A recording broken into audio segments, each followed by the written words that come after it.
Okay, so this is the webinar series. I want to start with this slide, which is all about light, because after all, this is what we're talking about. And I want to talk about us literally beings of light. I'm not talking kind of metaphorical here. The body is composed of light. We are beings of light, and we respond to all different kinds of light. So a lot of molecules in our body, including water, which is the majority of molecules in our body, DNA, most of our proteins will respond to light in some way. We also emit light. We emit biophotons, and that's a topic perhaps for another talk. But everything from microtubules to proteins, from DNA. Some of you may know I'm involved in the consciousness group and consciousness studies. Also, this could be due to the fundamental nature of light. Water is photoelectric, and that's something, again, we're going to do in another podcast. And melanin acts in conjunction with water. It's actually a semiconductor and capable of absorbing electromagnetic or light energy. And traditional wisdom, all kinds of religious cultures usually show people who are enlightened or have an inner light or divine spark, halos of light, being surrounded by light. So light is very fundamental to humans, and that's something that I've been involved with for a while, and that I'm hoping that I'm going to bring some of that passion for light over to you today. So this is a little bit about the science of red light therapy and the mitochondria, and how our cells produce energy. So the primary function of red light therapy is to increase energy production, and it does that via the mitochondria. So the mitochondria, as a lot of you will know, are these organelles that are contained within the cells that are how the cells create energy. So red light therapy also increases blood flow, reduces inflammation, and upregulates neuron growth factors. And this is hugely important when we're thinking about a brain application for light therapy. Actually, we can stimulate and produce new brain cells after we shine near infrared light onto the surface of the brain. And that's not something to kind of be said and brushed under the carpet. This is huge, that we can actually influence the brain in a way that we can actually stimulate neurogenesis and synaptogenesis. And for me, this is why I became very passionate about light therapy for brain health function, because there's not much else we know that does that. You know, currently there is not even a drug that does that. So light is hugely important for any kind of brain health application.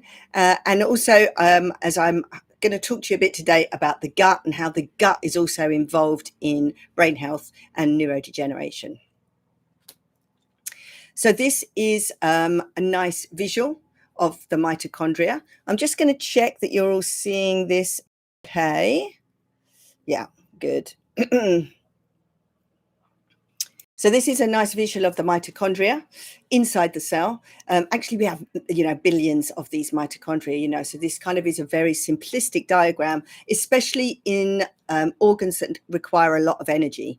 So especially in big muscles, in the gut, in the brain, in the heart. So light stimulates one of these proteins inside the mitochondria, and that causes the production of the energy molecule ATP. So whatever we need to do in the body, any kind of healing, any kind of muscle building, any kind of growth, we need energy to do that. And the energy the body uses is this molecule called ATP. So the fact that light stimulates this molecule is, again, hugely important. And one of the ways that red light therapy is exerting its mechanism of action is that we're giving the body the energy that it needs to do those functions in the body. Most chronic illness is due to the fact that the body doesn't have enough energy to surmount a healing reaction. So just giving the body the energy it needs, sometimes that's just enough. That's all we need to do. It also produces a transient release of reactive oxygen species, which we know are cell signaling. Again, this is interesting because a lot of people know reactive oxygen species to be something harmful, and there's a lot in the industry about antioxidants. However, very small amounts of these reactive oxygen species can have a beneficial effect in that they're telling the cellular DNA what's going on. So a small amount of focused reactive oxygen species in this case is a good thing. We also have a transient release of nitric oxide gas. Now, nitric oxide gas causes blood vessels to expand. So the effect here is greater blood flow and greater removal of toxins. So right there, you have this very interesting and very helpful use of light therapy, in that you have this more energy, greater blood flow, more oxygen, more removal of waste, and signaling to the cellular DNA that it's time to heal. So this is one of the main ways that red light therapy is hugely beneficial for all organs of the body, but particularly for those really energy hungry organs like the gut, the brain, and the heart. And so just a little bit of backup. We use these terms interchangeably: red light therapy, low level laser therapy, cold laser therapy, photobiomodulation. So I just want to pick it apart just so that we're very clear. Red light therapy encompasses visible red and invisible near infrared light. And it's part of photobiomodulation, which is the new term for low level laser therapy or cold laser therapy. So we introduced the term photobiomodulation as a catch-all because we no longer just solely use lasers for this kind of therapy. In fact, LEDs are now more popular because they have a greater safety profile. And we're using red and near infrared. So we're using visible red light, which is surface level. You can see on this diagram, it's slightly shorter wavelength. So it only goes into the surface of the body. And then in the CERA system, we use 4 different wavelengths of near infrared, of 3 different near infrared. So we have 4 in total. And this is unique to CeraThrive, is that we are covering a range of different light receivers. And we're also using that longer wave near infrared that goes up into the 1070 range. So this is what we're calling red light therapy. And we're focusing on these very specific wavelengths because this is where certain light receivers will maximally absorb the light. So for a brain health function, there is a lot in the head that you have to go through. And I think one of the things that people talk about the most is, firstly, where you put the light on the brain for brain health. And you'll see some devices are over the whole head, some are just the forehead, and some are maybe just on the sides. You do have a barrier to entry to get onto the brain. Of course, you have the skull. So you do need to have that near infrared light because you have to penetrate through the skull. And you also have hair. I like to go through the prefrontal cortex. I think it's the best route for a brain health application. A lot of projections go to this prefrontal cortex.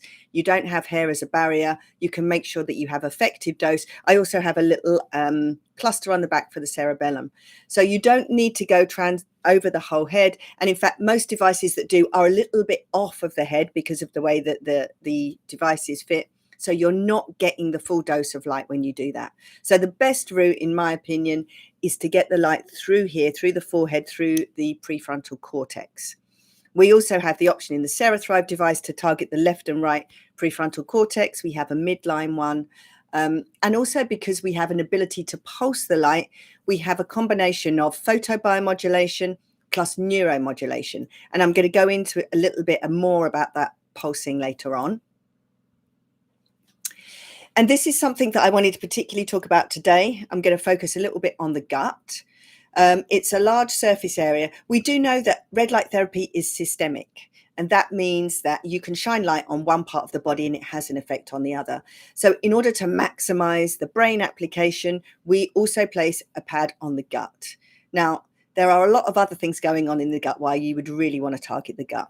The vagus nerve, this wandering nerve that communicates, is the communication between the brain and the gut. This is hugely important. We know we can stimulate the vagus nerve. People do it in various places. You can do it on the neck. I prefer to do it on the gut because then you're missing all of these big blood vessels, which, you could have issues if you stimulate those too much. So going in through the gut is a good way to stimulate the vagus nerve. Also, you want to target the microbiome. Now, it's possible that in humans, we're not actually getting direct into the microbiome because we do have a lot of tissue there. But what you're doing is you're healing the tight junctions in the gut and making a good environment for that microbiome gut-brain axis. I'll talk a little bit more about that.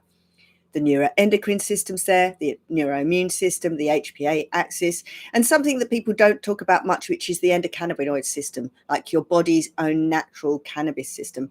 A lot of those receivers are in both the brain and the gut, and they are sensitive to this kind of light. stem cells.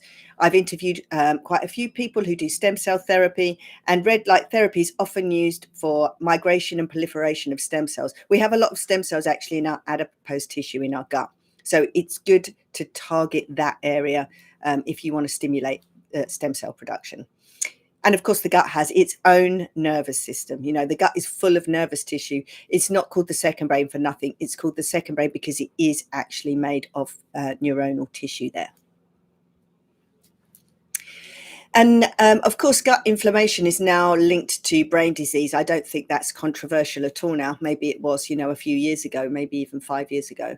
But now I think most research is bearing out the fact that you have chronic inflammatory immune activity in neurodegenerative disorders.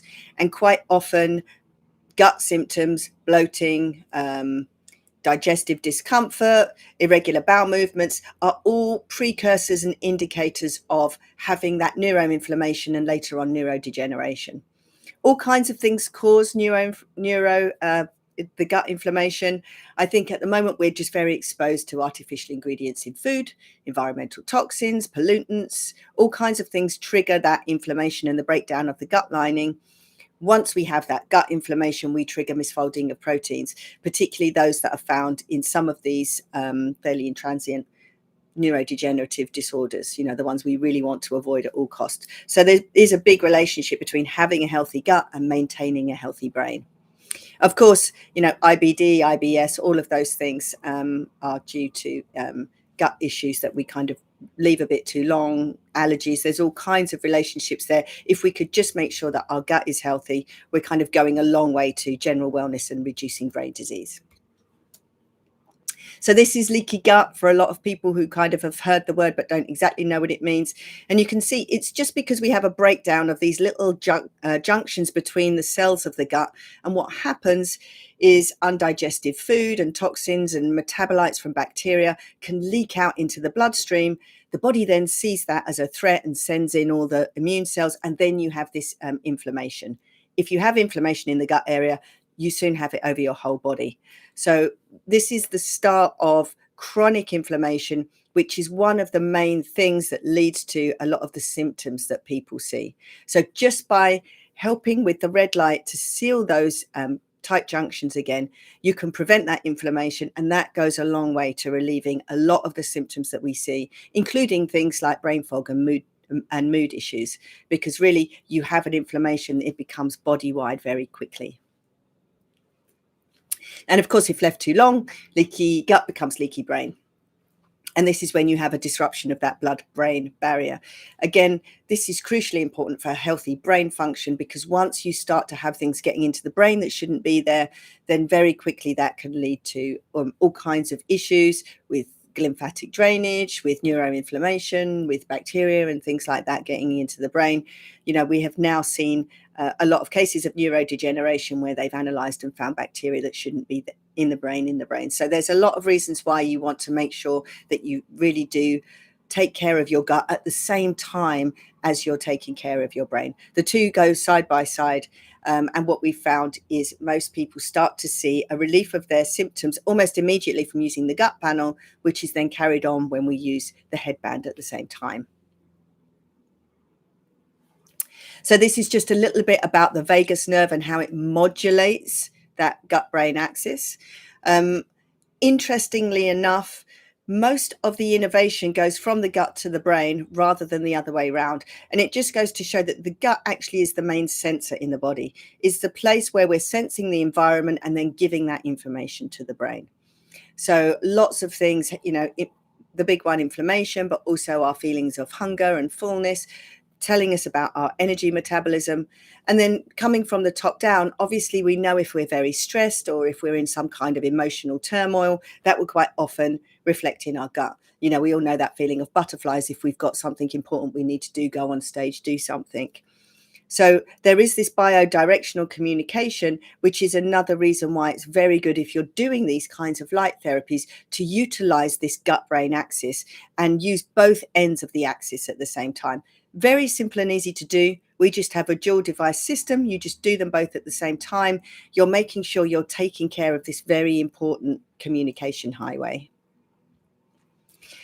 And I think what I wanted to do today is play you some of the testimonials, because quite often I go into the science, and I did that on our last webinar, but we do have a couple of new testimonials on our website. So I'm just going to see if I can work this technology well enough to play you a couple of our recent testimonials. This one, of course, is Seb.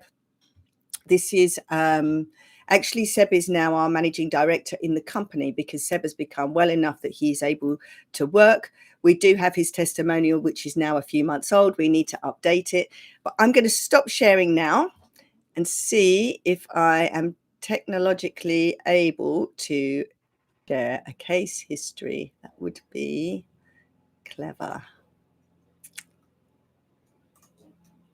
Okay, hopefully you're now going to see. So these are available on our website, but I just wanted to highlight because we have got a couple of new ones on here.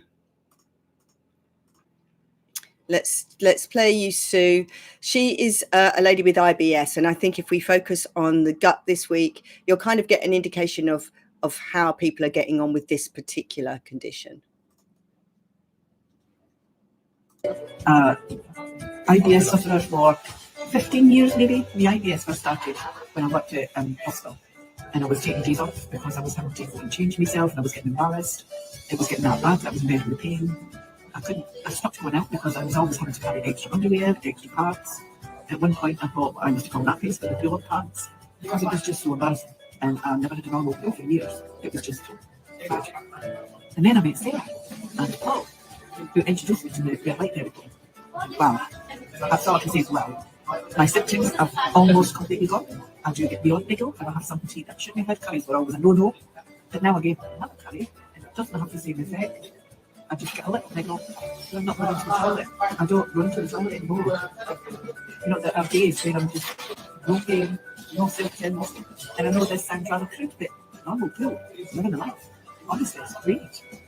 Thank you. Can you just say how long you've been on the therapy then, Sue? Yeah, we started the therapy at the end of October last year. I've been using it daily now. Started off a couple of times a week, but I use it daily now. I also use it on my lower back, which is helping massively. And the knees, because I've got osteoarthritis in my knees, that's helping. And I am finding this starting to make a difference. Okay, I'm going to stop that there because I think perhaps that the screen wasn't showing for the testimonial, but please go on and review the testimonials. We have got a couple of new ones where people are talking about gut issues and brain issues. And you saw there lovely Sue. She actually had a lot of psychological issues that went alongside having those gut issues. So treating both at the same time was actually the way to go. And I'm still in contact with that lady, and she still has maintained those results. So you can see there's no drugs involved. You know, we're just using light and we're just applying it fairly infrequently. We're applying it like 2, 3, 4 times a week and just 10-minute sessions. So really she got relief really in a matter of weeks that she is now maintaining using the gut and body pad. So things like IBS, we're getting great results. We're also looking at neurodegeneration and other kinds of things. Obviously, we are a wellness device, so we're just looking to alleviate the symptoms, but people are coming to us with their own response of their conditions. So I think I just had a few more slides, so I'm just going to go back and finish those because we did have some questions in. So I just want to make sure I answer the questions, and I'm going to see if I can see the chat. Okay, I can see a couple of questions. So I will just answer this while I'm kind of live on here. Can light help retina displacement or cancer? How about for cancer? So this is one that comes up quite often. People often ask about cancer. At the moment, we say that active cancer is a contraindication. And this is something that we have in our manual, and it's something we advise. It's not because there is any evidence that near-infrared light therapy will promote the aberrant growth of cancer cells. It's just there isn't enough information for the regulatory bodies to say decisively that it doesn't. So yes, we always say err on the side of caution with active cancer. We say the same thing for pregnancy. Of course, there's no evidence that near-infrared light is going to have any harm on a pregnancy. It's just, again, we always err on the side of caution when there isn't enough evidence. I do actually know a group in UK who are currently researching near-infrared light for cancer growth, and they're getting some good effects. So hopefully when that gets published, we can revise our advice. But at the moment, the advice is that we are on the side of caution and that we don't use over active cancer growth. So let me just go back to my slides, because I think I had some questions from before. This is just a quick overview of our frequency. This is something that I think people need to know about the device. You can't just change the device using light. You can also change the light by entraining brainwave frequency. Now, this is an amazing thing about light, is that you can use it in different ways. You can use it in the way that I spoke to you about before, where you're giving the body energy, but you can also entrain brainwaves. Now, the brain is it has its own electrical output, and that output is just from the surface. That's how we're measuring it, but it seems to correlate with certain brain states. So, for example, a gamma frequency, which is when the brain is oscillating, putting out an output of around about 40 times a second. So 40 hertz means 40 times a second. That tends to be when people are attending to something. When you're attending to something, you remember something. So we can pulse the light source by just switching that light source off and on around about 40 hertz. We don't do a metronome 40 hertz. We do our own bio harmony frequency, where we're doing a variation around a mean, because the body likes variation. But a 40 hertz gamma frequency can help people who want to have better memory or better concentration or better cognition.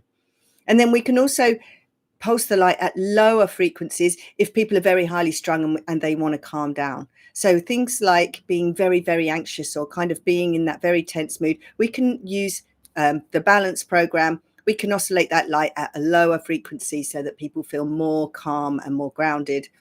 And these very high frequencies, like the 100 hertz, this is something that has been shown to get people in higher states of consciousness, especially meditators. So again, we can do different things with the headband depending on what we're trying to do with our brain state. So this is very important, and I urge anybody who hasn't done to really explore the app, because in the app we not only have programs that we can use to entrain brain states, but we also have sound files and meditations and breathworks and hypnosis files that also help you get into a different state while you're doing your light therapy. It's very important to kind of also have the mental state of mind while you're doing these therapies, to kind of put yourself in that position where you know you're doing something for your health, to focus on your gut-brain connection, or whatever you want to work on, to focus on your performance, to focus on being calm. So utilizing the app helps you do that. And again, it's very simple. You just select the app, you use the app to select one of these programs, and the headband will do it all itself. And then it will finish at 10 minutes. The body panel, we just have an off and on because we don't need any excess programming. But this is a way that you can utilize that amazing power of red light to not only give energy, but also to entrain brainwaves.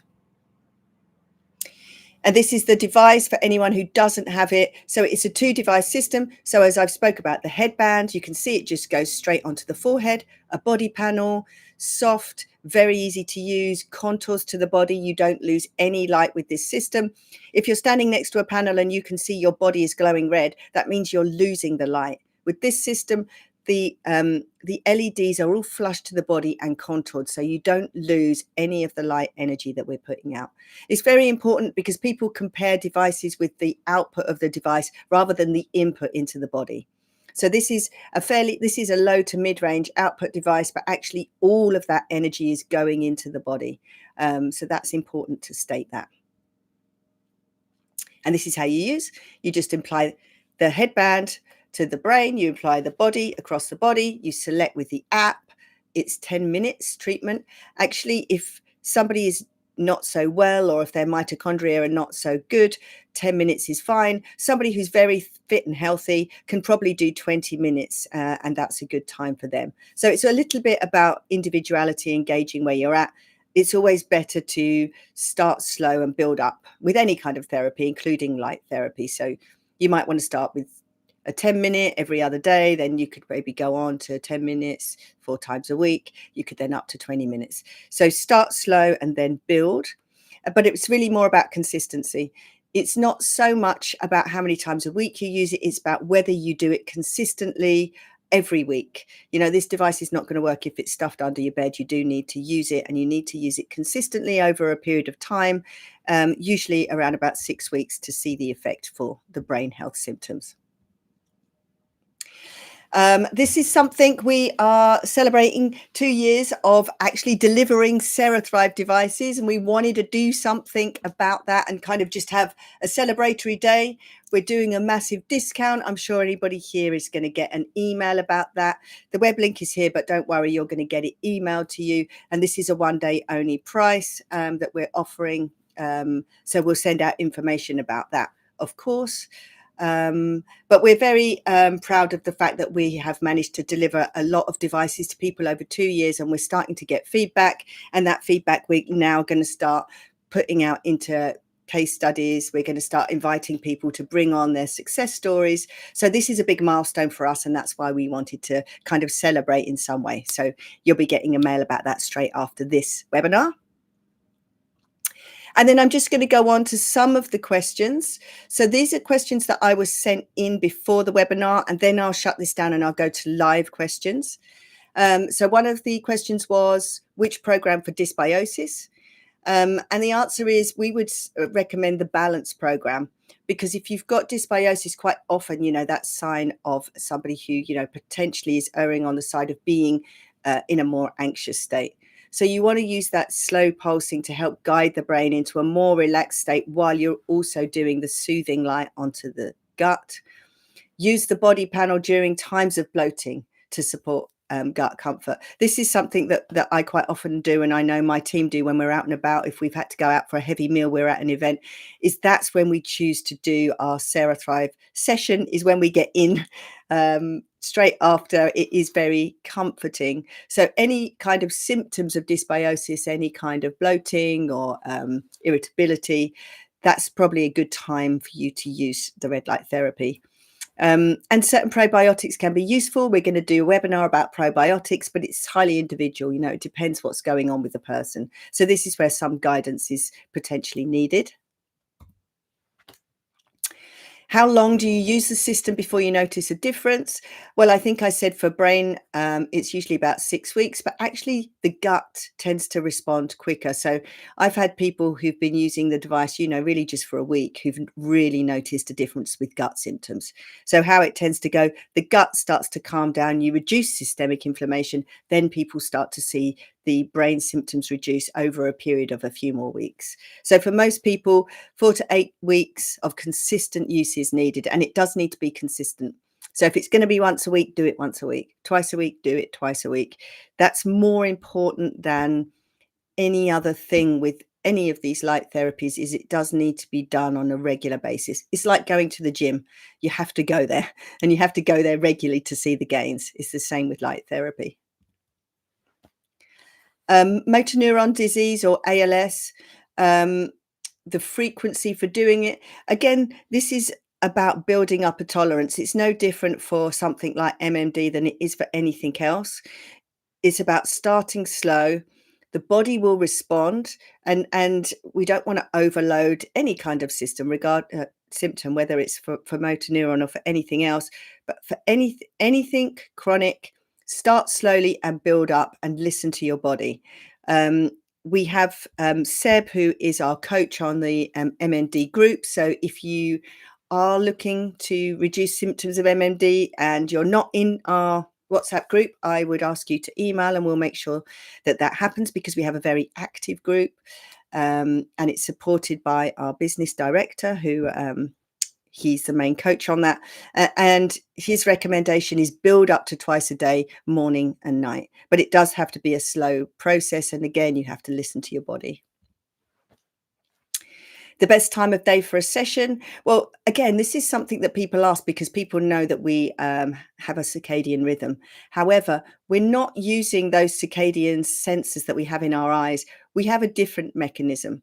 So as long as you're not looking into the LEDs, which isn't advised anyway, that you would really stare in the LEDs, as long as you're putting the device on and then switching it on, it really doesn't matter when you do this light therapy. We are so deficient in near infrared light. We just need to get the light into the body. So consistency is much more important than time of day. Choose to use the device at the time of day that best fits your schedule and you know you're going to do it. So for example, I have mine by my bed. I do it just in the evening as I'm winding down, because I know then that that's my time. You know, I'm busy during the day. I like to do mine in the evening. I know other people who kind of set aside time in the morning. Whenever it is, just try and find a time where you know that you have the time to do it and be consistent. Somebody wrote in to say they have headaches with reading glasses. And yes, I think that probably is due to pressure on the straps putting the lights in. You can probably do something where you loosen the strap and maybe lay back and use the headband. I myself don't use the headband when I've got my glasses on, because I've also noticed that the glasses can dig in. But sometimes, you know, if I've got my glasses on, I can kind of just balance it. But I think the main takeaway is, yeah, don't use it with your glasses. Set aside some proper time to do it. Maybe do some meditating. You know, then you'll quickly find out what's happening there. So hopefully whoever sent that in, let's see, but feel free to write to me if that doesn't solve the issue. Okay. I'm going to stop sharing and hopefully I can now read all your questions. So I'm just going to go through. I can see some questions here. How often should it be used? Is there a maximum use? So there is in red light therapy what we call a biphasic dose response curve. And that means that too little light is not going to have an effect and too much light is going to negate the effect. It's not necessarily going to cause any harm, but it's just going to wipe out the effect. Actually, for this kind of therapy where we're low to mid-range, you really would have to do the device a lot to get to that kind of end stage. So let's talk about the minimum, which is more important. A minimum of 10 minutes, maybe once or twice a week is what you would need to do. Building up to using the device maybe twice a day and maybe a few times a week. I think if you're very, very sick and your mitochondria are really not working very well, then when you're shining light onto the mitochondria, you're stimulating them to produce more energy. So from that point of view, you could produce some waste products. So that's why it's sensible to build up. So really, that's what that maximum is all about. And if you kind of do the device like 3 times in a row and then you feel a bit tired afterwards, it's because you've built up a lot of waste products, because you've got your body moving much faster and you need to have the detox mechanisms there to deal with that. So really, this is why when we're talking about light therapy, we talk about obviously doing it with other things. You know, stop eating processed food, make sure you're getting outside, light exercise, all that good things to make sure your detox pathways are also working. I hope that answered that one. I have another question. I've been told if I have trouble staying awake after a meal, it means I have a problem with the blood-brain barrier. Okay. To me, I think that's more about blood sugar. So I would suggest that if you're having trouble staying awake after a meal, that maybe you could get one of these sensors you can have on to assess blood sugar. I mean, it could be a problem with the blood-brain barrier, but there's no way to assess that. The easiest way to work back from having a problem with the blood-brain barrier is to assess your gut and make sure you're healing the tight junctions of your gut to reduce systemic inflammation in your gut. Then you're potentially stopping that problem in the blood-brain barrier. But there's no way we can monitor that. I think we can just work back from that. I hope that answers that question. It could be that you have an issue. You know, if you've let dysbiosis go on, let me know. You know, if you have more information, I'll be very interested. Are there any applications with Parkinson's disease? Yes. At the moment, there is no FDA classification for any kind of brain health issue. So we can't make any claims about Parkinson's disease, Alzheimer's disease. You know, I've spoke a lot about MMD. I'm really just talking about relieving the symptoms, and then I'm letting you know what's happening with some of the people that are giving us the feedback. However, Parkinson's disease is a disease where you have a gut issue and a brain issue at the same time. In fact, I've read recently that they're now looking to distinguish between gut Parkinson's and brain Parkinson's. So yes, I think it is a condition where in research they have really seen some great responses. I would encourage you to read that research and see how you want to apply it. We do have people who are now in a small research group under the guidance of Durham University, where we are going to be doing some documented case studies on young onset Parkinson's. So watch this space. We can't make any claims right now. There's no medical approval, but soon we will have that data from Durham University. And so we can put that out in another webinar. I'm sure we can bring Professor Paul Chazot on, who is going to be overseeing that for us. And we can then give you some more information on exactly what we did and what the dosing is. But at the moment, I can tell you that we are using 40 hertz, and we're doing the same protocols that we would do for anything else, 10 minutes, 3 times a day, using the headband and the body panel together. Okay, I think I have answered all of the questions that we have there. If there's any more last questions, please pop them up. Thank you so much, everybody, for your time. We are going to be sharing this live on the YouTube channel. So you can look at this whenever you want. You will be getting sent to you that coupon that's just for tomorrow. So, you know, if you want to, I would take advantage of that. And of course, any other questions that people have, please feel free to message me directly, and we will try and get to that. Oh, I've got one more question. Is it possible to close the junctions of the wall lining in the gut? Is this possible? Yes, there is evidence of that. They are certainly looking at it in animal studies. And this is something that you can see under a microscope. You know, they have started to look at it actually in vivo too. So yes, it is possible to heal leaky gut with light therapy. You know, it's something that we can't say exactly with the device, but using the same wavelength and output of the device we're using, they are getting some great results with animal studies. Does wet hair interfere with light penetration? The thing that interferes with light penetration is more the pigment in the hair. So the darker the pigment, the more it will absorb light. So the CERA system, actually, we go right across the forehead, and then we just have a pod that goes on the back on the cerebellum. So we can, you don't need to actually turn that one on. There's a lot of programs. So I would recommend, you know, just kind of get the hair out of the way and just put it on that. Crystal, why is the headband better than the helmet versions?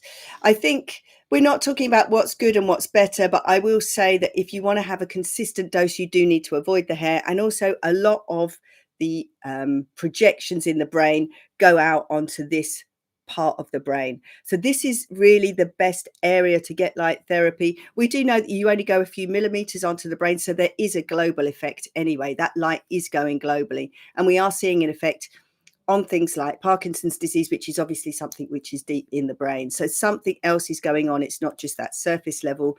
The good thing about going in here with the headband is that the light pushes up against the forehead, whereas some of the other devices, the helmets, they're a little bit raised off the head. As soon as you've got even a tiny gap there, you lose a lot of the light.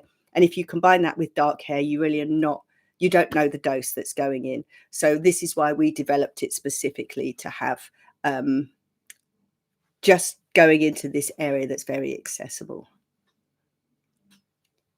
Okay, everybody, thank you all for coming on Friday afternoon. I know yesterday was a bit difficult with the sound not working. I think, again, I apologize, that was user error. Thank you again for taking time on a Friday. Your presentation is helpful. Thank you so much. Thank you for that. And any other feedback or anything that you want to talk about, we're going to be doing these webinars on a regular basis. Next week, we're going to be having Dr. Cliff Saunders, and he's going to bring on some of his case studies. So hopefully that will also be helpful. I know he has a range of case studies, so we can bring him on and we can talk about that. If anybody would like to come on and talk about their own case studies, we can also fit that into the program too. So thank you all. I'm going to sign off now. I'm going to end this stream. It was so lovely. Thank you all for taking the time on a Friday evening. And we will be messaging you soon. Take care.